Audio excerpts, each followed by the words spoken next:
Halo, Assalamualaikum warahmatullahi wabarakatuh. Salam dan bahagia. Perkenalkan, saya Agus Triadi, calon guru penggerak Angkatan 8, dari SMP Negeri 2 Punung, Kabupaten Pacitan, Jawa Timur. Kali ini, saya akan memaparkan tugas pendidikan guru penggerak, modul 1.2 tentang koneksi antar materi. Di dalam video ini, saya akan memaparkan tentang model refleksi 4P. Apa itu model refleksi 4P? Model refleksi 4P merupakan singkatan dari peristiwa, perasaan, pembelajaran, dan penerapan di masa depan. Pembahasan yang pertama adalah peristiwa. Adapun momen yang paling penting dan mencerahkan bagi saya dalam proses pembelajaran dari modul 1.1 sampai modul 1.2 adalah ketika mempelajari filosofi pendidikan Ki Hajar Dewantara tentang berhamba pada anak, di mana pendidik harus memperhatikan kebutuhan murid dalam pembelajaran, menyesuaikan kodrat alam dan zaman mereka. Guru hanya menuntun, menebalkan lakunya, sehingga mereka bisa menjadi manusia seutuhnya. Memahami bagaimana manusia tergerak, bergerak, dan pada akhirnya, mampu untuk menggerakkan yang lain, untuk menjadi manusia seutuhnya, baik sebagai manusia, maupun anggota masyarakat. Adapun momen yang paling penting, dan menantang bagi saya dalam proses pembelajaran dari modul 1.1 sampai modul 1.2 adalah, ketika berusaha memahami eksplorasi konsep, dan mengerjakan tugas-tugas di LMS Guru Penggerak. Tugas yang paling menantang adalah, saat di ruang kolaborasi. Di situ kita harus mengerjakan tugas bersama teman dalam satu kelompok, merancang sebuah karya, mendiskusikannya, dan mempresentasikannya. Dan hanya ada tenggat waktu dalam sehari saja.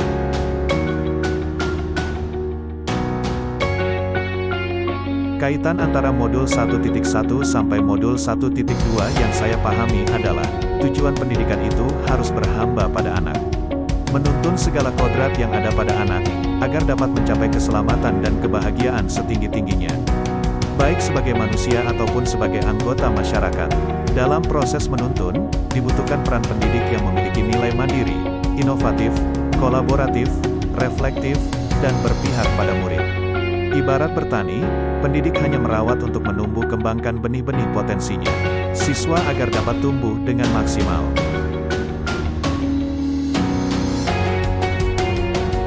Pembahasan kedua adalah perasaan.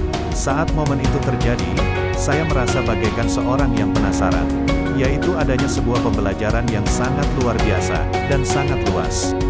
Membuat saya penasaran untuk terus belajar dan memahami lebih mendalam lagi. Mampu menggugah diri saya, untuk senantiasa merefleksi diri, guna mengetahui saya ini seperti apa, dan pada akhirnya, saya harus berubah dan membenahi diri untuk mampu tergerak, bergerak, dan menggerakkan komunitas, demi mewujudkan filosofi pendidikan Ki Hajar Dewantara.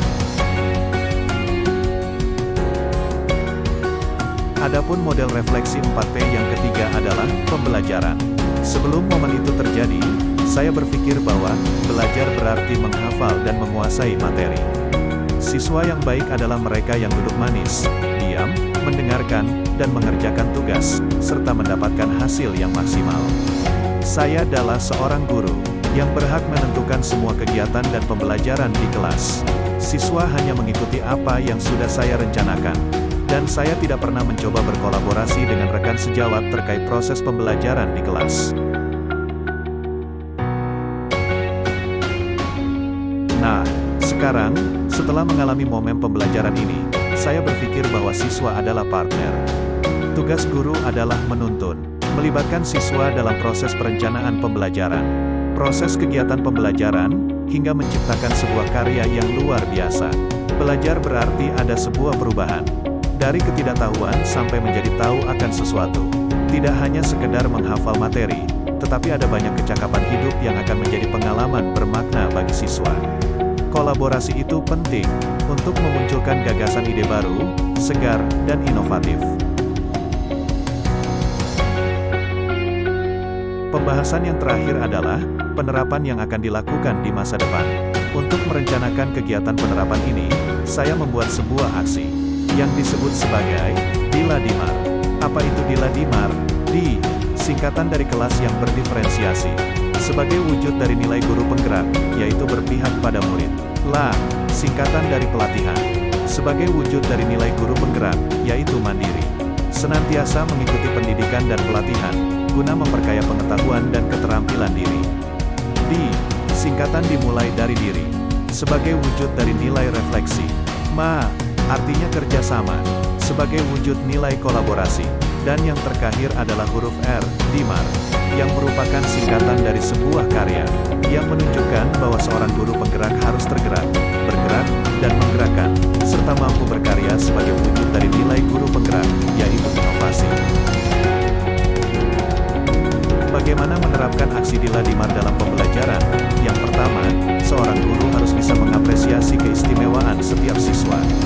Dengan metode pembelajaran berdiferensiasi di kelas, murid diberi kebebasan untuk mempelajari dan memahami materi, serta diberi keleluasaan dalam mengapresiasikan karyanya. Mewujudkan sebuah lingkungan belajar yang bisa menarik siswa untuk belajar. Yang kedua, seorang guru harus aktif mengikuti pelatihan dan update informasi untuk meningkatkan kompetensi diri. Yang ketiga, mulai dari diri sendiri. Mulai dari nol, menebalkan proses refleksi diri sendiri. Yang keempat adalah, senantiasa berkolaborasi dengan teman sejawat, pertemuan rutin, mencipta banyak ide dan pengembangan terkait pembelajaran. Sehingga membawa dampak positif kepada semuanya. Dan yang terakhir adalah menghasilkan karya inovatif di bidang literasi dan pengembangan pembelajaran. Demikianlah pemaparan dari saya terkait koneksi antar materi dalam modul pendidikan guru penggerak ini. Khususnya koneksi antara modul 1.1 tentang filosofi pendidikan nasional Ki Hajar Dewantara dan modul 1.2 tentang nilai dan peran dari guru penggerak. Semoga bisa menjadi sebuah inspirasi bagi teman semua. Terima kasih yang paling dalam saya ucapkan kepada fasilitator saya, Bapak Muhammad Najmuddin, yang selalu sabar dan penuh pengertian membimbing saya dalam mengerjakan setiap alur proses pendidikan guru penggerak ini. Dan juga saya ucapkan banyak terima kasih kepada pengajar praktik saya, Ibu Suyanti, yang selalu memberikan motivasi dan arahannya. Sehingga saya bisa menjalani proses pendidikan guru penggerak ini dengan senang, lancar, dan bahagia. Wassalamualaikum warahmatullahi wabarakatuh. Salam dan bahagia.